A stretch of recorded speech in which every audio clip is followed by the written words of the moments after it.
Society, as organized today under the man power, is one grand rape of womanhood, on the highways, in our jails, prisons, asylums, in our homes, alike in the world of fashion and of work.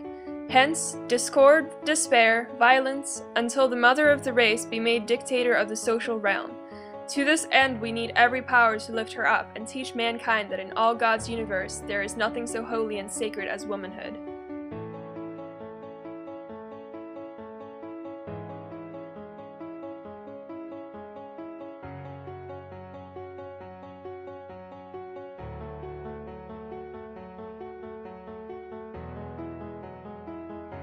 Factories were extremely crowded, very, very little space between the sewing machines. The doors were kept locked, the windows were kept closed.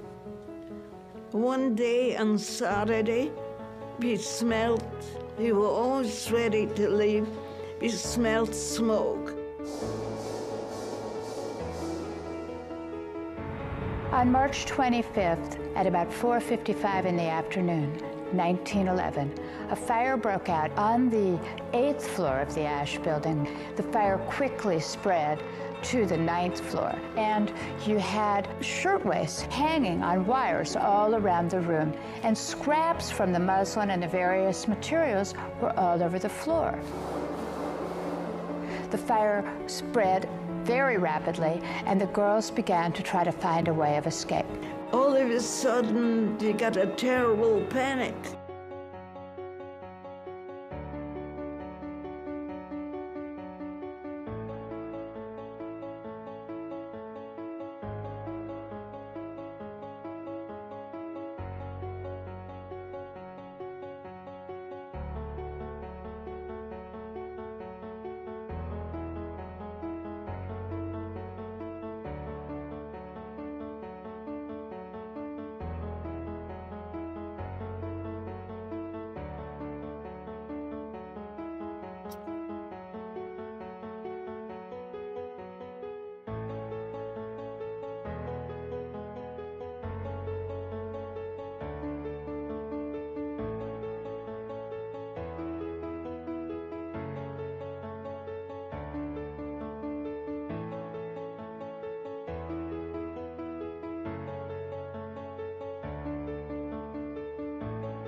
The First and Second World Wars.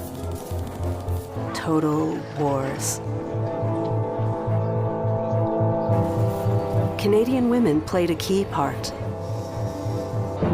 During the Second World War, over 1 million men joined the armed forces. Canada needed women to take their places and to support the battle. In response, women took on new roles to meet wartime needs. Women who worked in factories, farmed, became drivers, were in on the fight too. Hundreds of thousands of women worked in war production, performing jobs that had traditionally been done by men.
reality is that if we do nothing, it will take 75 years, or for me to be nearly 100, before women can expect to be paid the same as men for the same work. 15.5 million girls will be married in the next 16 years as children. And at current rates, it won't be until 2086 before all rural African girls can have a secondary education. If you believe in equality, you might be one of those inadvertent feminists that I spoke of earlier. And for this, I applaud you. We are struggling for a uniting word, but the good news is that we have a uniting movement.